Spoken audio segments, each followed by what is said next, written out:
This is Jorge Rivera with FirstCoast.tv for the second part of the posters of the 450th celebration of St. Augustine. Part one was very, very interesting, and so we want to show you some more posters. And the next poster... Yeah. Okay, this is about the Menorquin community in St. Augustine. They were brought as indentured servants, and they worked a plantation in what is now New Smyrna. And the conditions were so bad that about half of them died in the first 10 years they were there. I hear that, yes. So Father Camps was really the hero of this, the priest for the people. Yes. And he was like their Moses. He got them out of there. And he got them, and they came here to St. Augustine and sought refuge here. And so this is the story, I call it Exodus to St. Augustine. It truly was that. And now they continue to be an incredibly important part of this community. Yes. Not just in St. Augustine, but all over Northeast Florida. Wow. Yep. Wow. But this is their coming out of there and arriving here in town, and just it captures some of the rough passage they have. In part one, we talked about where they could get the posters. Now, yes. My question is, where could people see these and, spend time looking at the detail? Because I have a friend who's an illustrator in Los Angeles, and, he would just love to spend time just looking over. They are in about 450 different locations around the area. The idea was to put up 450 posters for the 450th anniversary. There are 45 different stories, and so as you're walking around town, as you're in your doctor's office, in different businesses, you will see these, and likely each time it's going to be a different story. So take a good look. Yeah. What the idea with this is that we get to learn the stories ourselves of our history here, because it's a part of the gift of the 450th anniversary to ourselves. And here's the next one. All right, now this happened right across the street here in the plaza. This is Andrew Young, Civil Rights Movement. Plaza de la Constitución, yes. Which is right across the government house. That's right. And so Andrew Young came to teach nonviolence to the young people of St. Augustine as a part of the Southern Christian Leadership Conference. And he was actually paid by the National Council of Churches as a youth minister to work with Dr. King and teaching nonviolence. Well, he taught a lot of nonviolence here, and he was so good at it, the people that were in the marches, they actually were nonviolent when they were spat upon and beaten, but he was tested to the nth degree. That's where the Klan came around him when he led a march here one night, and they nearly beat him to death. Wow.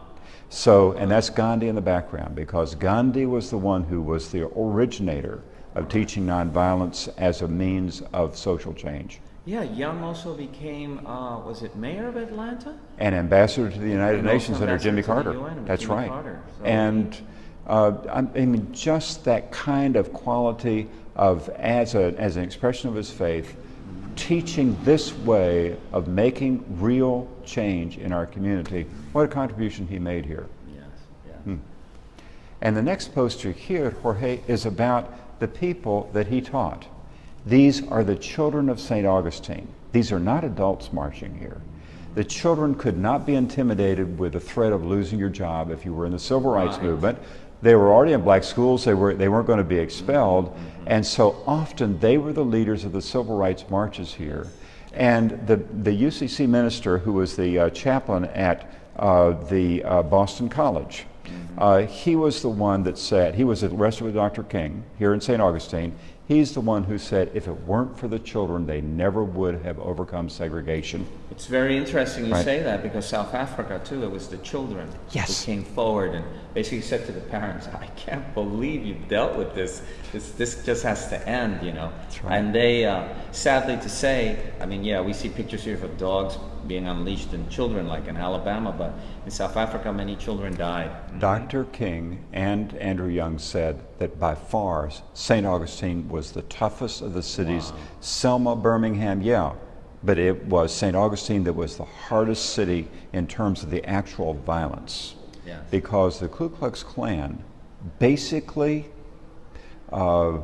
intimidated and could really control what was happening here to a significant degree. And yet these young people continued to march. Now, the place where they marched was by the old slave market, right here in the plaza. Right. Okay, that was a favorite place to come by.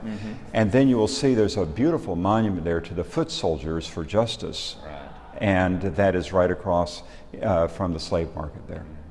Well, I thank you. You're It's an a pleasure. encyclopedia of information.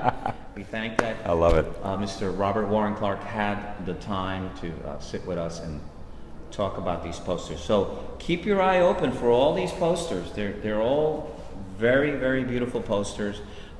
In part one, you can see where you can find these posters if you'd like to own one. I have one, have it in my room. So this is it. This is what St. Augustine is all about. It's about diversity, it's about compassion, it's about history, it's about, you know, staying on top of it. Jorge, I want to say thank you for what you are doing in making a real contribution to this community by coming at your journalism with a real eye to compassion, basic fairness in the way in which we treat one another as we would want to be treated. Yeah. Thank you for your gift. Thank you. It's very flattering. All right, Eddie. We'll see you next time. Bye now. First Coast.